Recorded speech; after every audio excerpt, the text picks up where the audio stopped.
Un jeune Perse, un chercheur de vérité. Un voyage à travers les religions, des années d'errance, jusqu'au jour où il a trouvé. Écoute, mon frère, ma sœur, as-tu déjà ressenti au fond de ton cœur que quelque chose ne va pas? As-tu déjà regardé autour de toi, cherchant la lumière, mais ne voyant que des ombres? Imagine un homme né au cœur de la Perse, entouré d'un monde d'illusions, et qui, un jour, entend un écho, un appel, un murmure, un appel irrésistible vers la vérité.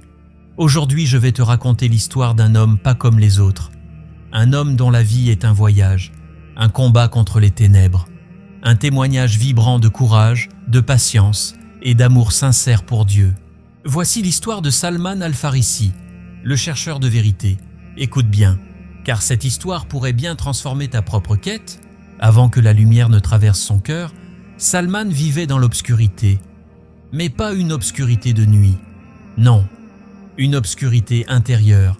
Il était le fils du gardien du feu. Dans la Perse majestueuse, au palais éclatant, au jardin parfumé, là où l'encens brûle, là où les soieries chatoyantes brillent sous le soleil, là, Salman ouvrit les yeux pour la première fois. Son père n'était pas un homme ordinaire, c'était un seigneur, un homme respecté, le gardien du feu sacré, celui qui veillait sur la flamme qui brûlait sans jamais s'éteindre. Cette flamme, que l'on croyait être la manifestation du divin, cette flamme qu'on nourrissait chaque jour, qu'on vénérait comme un dieu. Et le jeune Salman grandissait dans cette atmosphère. Chaque matin, il se levait. Il regardait le feu danser. Il entendait les prières, les chants rituels. Il respirait cet air lourd d'encens. Et pourtant, malgré tout cela, quelque chose sonnait faux. Chaque soir, quand il s'asseyait près du feu, il se posait la même question. Pourquoi ce feu ne parle-t-il pas? Pourquoi ce feu si sacré ne répond-il jamais à mes prières? Pourquoi ce feu, qu'on appelle Dieu, a-t-il besoin que je l'alimente? Le doute, insidieux, silencieux, commençait à grignoter son âme. Mais il gardait tout pour lui, parce que son père, son père l'aimait d'un amour possessif, presque étouffant. Il veillait sur lui comme on protège un trésor. Il l'empêchait de sortir, de voyager, de découvrir le monde, car son père voulait qu'il soit le gardien du feu après lui, qu'il perpétue cette tradition, cette croyance, ce cycle. Mais Salman était différent. Un jour, alors qu'il était chargé d'une mission pour son père, il entendit un chant étrange, un chant qui transperça son cœur comme une flèche.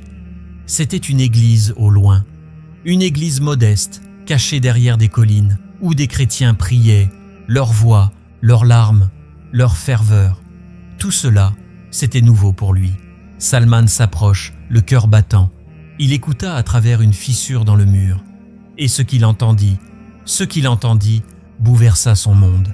Il parlait d'un Dieu unique, un Dieu qui voit tout, qui entend tout, qui répond aux prières, un Dieu d'amour et de miséricorde, un Dieu vivant, pas une flamme inerte, mais un créateur vivant et puissant. Salman sentit son cœur s'embraser, mais pas comme le feu qu'il avait nourri. Non, un feu intérieur, un feu qui réchauffe l'âme, un feu qui éclaire. Il resta là des heures, écoutant, absorbant. Il avait soif d'autre chose, soif d'une vérité plus grande. Quand il rentra chez lui, le crépuscule baignait le ciel de couleur dorée. Mais dans son cœur, une tempête se levait. Son père le regarda avec suspicion. Il vit cette étincelle nouvelle dans les yeux de son fils, et il eut peur. Alors il fit ce que font souvent les hommes qui ne comprennent pas. Il enferma Salman. Il le priva de liberté. Il fit de lui un prisonnier dans sa propre maison. Mais comment retenir un oiseau qui a goûté au vent? Comment éteindre une soif quand l'eau vive a été entrevue? Salman, dans sa cellule, priait, pas le feu. Non, il priait ce Dieu qu'il avait entendu évoquer. Il priait le Dieu unique, celui qui n'a pas besoin d'être nourri, celui qui n'est ni feu, ni pierre, ni bois, mais le vivant. Et dans cette prison, dans cette obscurité, il prit une décision. Il allait partir, il allait fuir, il allait chercher la vérité, coûte que coûte, même si cela devait lui coûter sa vie. Et c'est ainsi que commença le grand voyage, le voyage d'un cœur affamé de vérité, le voyage de Salman al-Farisi. Imagine-toi, un jeune homme qui a tout quitté, son père, sa maison, ses terres, ses richesses. Il ne porte plus que ses habits simples, ses sandales usées et une foi brûlante, logée dans sa poitrine. Salman quitta la Perse, le cœur lourd, mais l'âme allégée. Chaque pas l'éloignait de ce feu silencieux. Chaque pas l'amenait vers quelque chose de plus grand. Mais le chemin était rude. Ses pieds saignaient sur les sentiers caillouteux. La faim lui tordait les entrailles. La soif brûlait sa gorge. Le désert est impitoyable, mon frère. Le vent fouettait son visage. La poussière collait à sa peau. Les nuits glaciales, le froid pénétrait jusqu'à ses os. Mais il marchait, il avançait. Il répétait « Ô Seigneur, guide-moi, ne m'abandonne pas ». Sur son chemin, il rencontra un vieux moine, courbé par l'âge, assis sous un olivier. Le vieillard leva les yeux, plissés par la sagesse. « D'où viens-tu, mon fils » demanda-t-il. « De loin, très loin. Je cherche la vérité » répondit Salman, la voix éraillée. Le vieil homme sourit faiblement. « La vérité est un fardeau lourd, mais celui qui la porte, même s'il trébuche, sera récompensé. » Ces paroles résonnèrent en Salman comme un écho sacré. Il traversa des villages inconnus, entendit des langues qu'il ne comprenait pas, vit des enfants jouer dans la poussière, des vieillards prier en silence. Chaque regard, chaque sourire, chaque larme nourrissait son âme assoiffée. Il servit un premier maître, un homme d'apparence pieuse, mais derrière son visage serein, Salman découvrit l'avidité, l'hypocrisie, l'appât du gain. Le cœur de Salman se serra. Il pleura, seul, la nuit, sous les étoiles. Mais il ne perdit pas espoir. Un autre maître, plus humble, plus sage, lui parla du dernier prophète, d'un homme qui viendrait, d'un sceau sur son dos, d'une lumière qui changerait le monde. Salman nota ces signes dans son cœur. Il s'accrocha à ces paroles comme à une corde dans la tempête. Mais ce maître mourut, et une fois encore, Salman se retrouva seul, perdu dans l'immensité du monde, le cœur serré, mais la foi intacte. Salman repartit. Il affronta des tempêtes de sable, des routes coupées par des brigands, des marchés bruyants où il mendiait un morceau de pain. Il travailla comme un serviteur, portant des jarres d'eau plus lourdes que son propre poids, coupant du bois sous un soleil brûlant, tombant d'épuisement. Mais à chaque chute, il se relevait, car il savait qu'au bout du chemin, quelque chose l'attendait.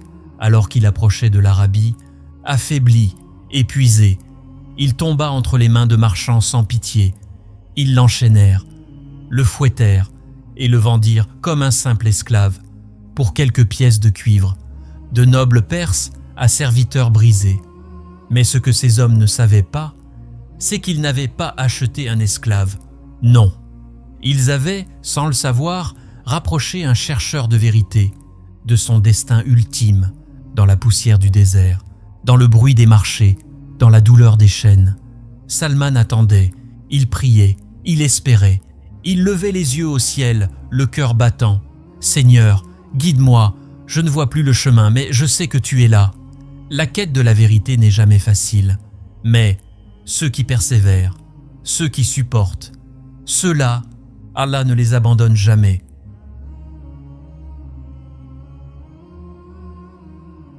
Le temps passait, les années défilaient, le corps de Salman s'affaiblissait, mais son cœur, lui, restait solide comme une montagne. Il travaillait sans relâche, esclave dans une terre étrangère. Ses mains étaient calleuses, son dos courbé par le poids des charges. Il portait des seaux d'eau, il ramassait des pierres, il nettoyait les enclos. Il entendait les rires moqueurs, les ordres secs, les humiliations qu'on jette comme des pierres.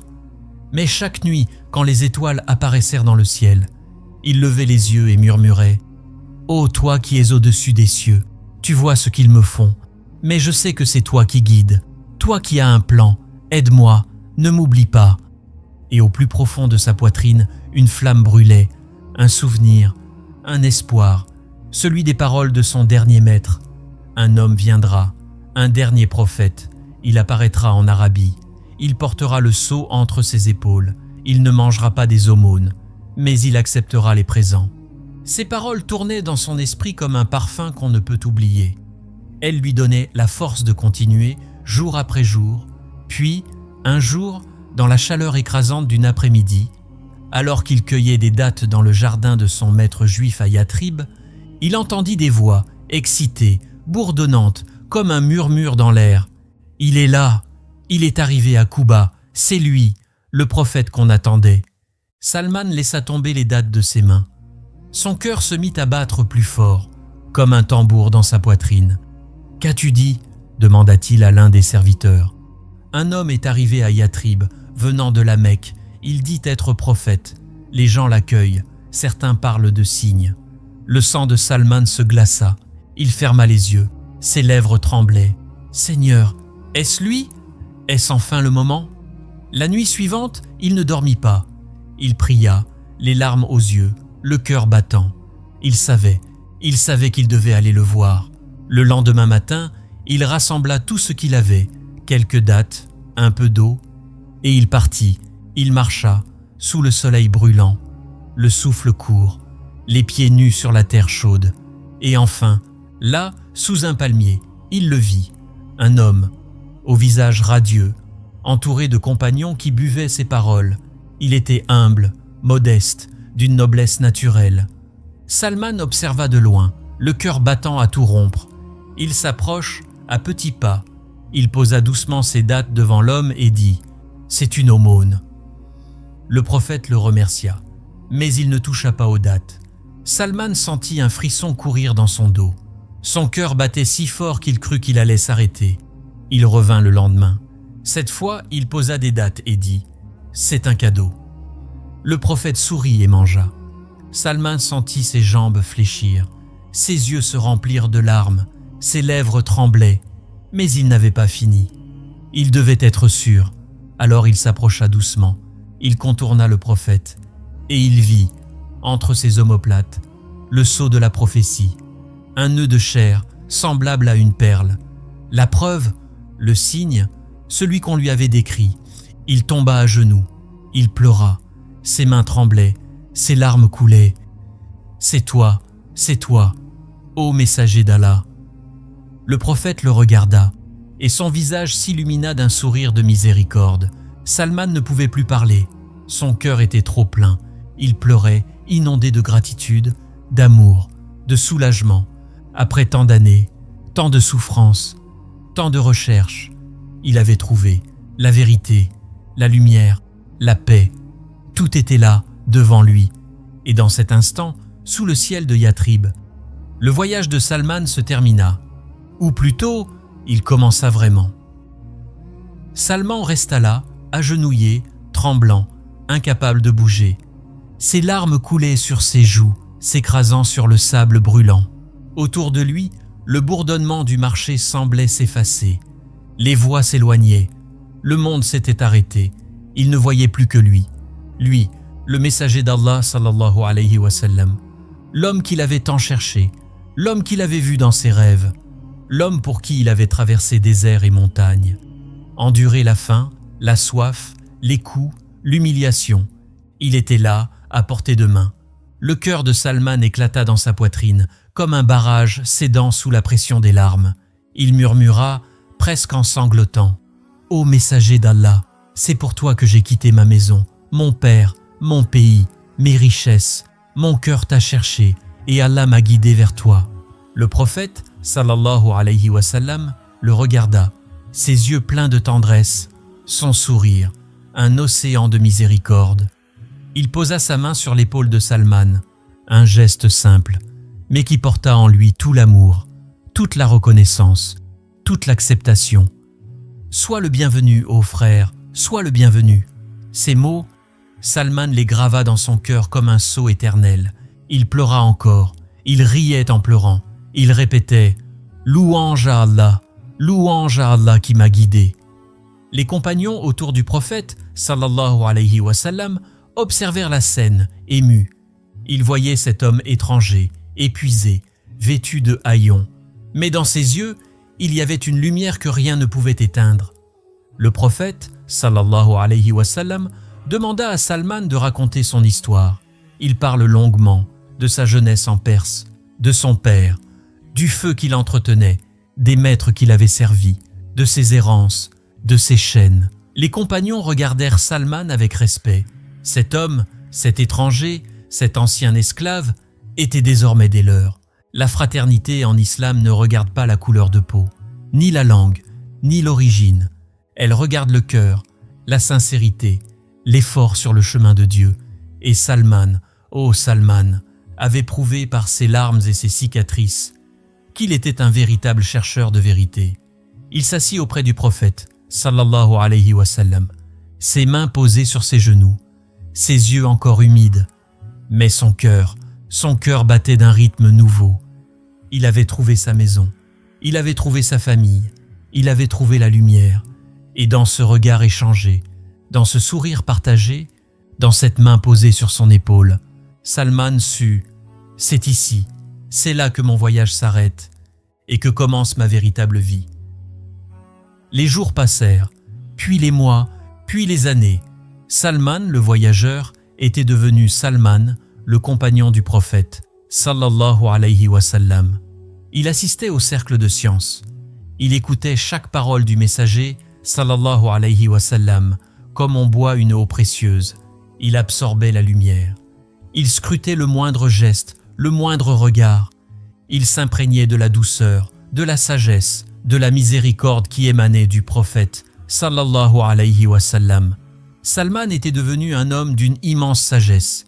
Il n'était pas seulement un ancien esclave affranchi, il était un pilier de la communauté. Les compagnons vinrent le voir pour des conseils. Ils lui demandaient « Ô Salman, toi qui as tant voyagé, toi qui as tout quitté pour la vérité, dis-nous comment atteindre Allah ?» Et Salman, les yeux humbles, baissant la tête, répondait doucement « La vérité se paie au prix de la patience. Le chemin est long, semé d'épreuves, mais chaque pas vers Allah est un trésor. Même si tu tombes, relève-toi. Même si tu es brisé, avance, car Allah ne t'abandonnera jamais. » C'était Salman, un cœur humble, une foi inébranlable. Il raconta aux compagnons les enseignements des anciens, les paroles des moines pieux, les signes du dernier prophète, les sacrifices qu'il avait faits, et à chaque fois qu'il parlait, les cœurs se serraient, les larmes coulaient. Un jour, lors de la bataille du Fossé, à Médine, les Quraïch et leurs alliés menaçaient d'anéantir la cité. La peur gagnait les cœurs, les visages étaient graves. C'est Salman qui proposa une idée nouvelle, creuser un fossé pour protéger la ville, une stratégie inconnue des Arabes. Mais Salman, lui, l'avait vu en Perse. Le prophète, sallallahu alayhi wa sallam, accepta la proposition de Salman. Les compagnons creusèrent jour et nuit, leurs mains ensanglantées par la roche dure. Salman, lui, était au premier rang. Il frappait la terre de sa pioche. Il soulevait des blocs plus lourds que lui. Il transpirait, il saignait, il souriait. Les compagnons disaient « Regardez Salman, il travaille comme 10 hommes. » Le prophète sallallahu alayhi wa sallam dit alors « Salman est des nôtres, Salman est des gens de la maison. » Quelle élévation, quelle lumière, quelle fraternité. L'homme qui avait été esclave, l'homme qui avait été enchaîné, l'homme qui avait erré, seul, sous le soleil brûlant, était devenu un homme du prophète, sallallahu alayhi wa sallam. Les années passèrent encore. Salman vécut humblement. Il refusa les richesses. Il refusait les postes de gouvernance. Il disait « Le monde est une ombre qui passe. Je veux la lumière qui reste. » Il vivait simplement.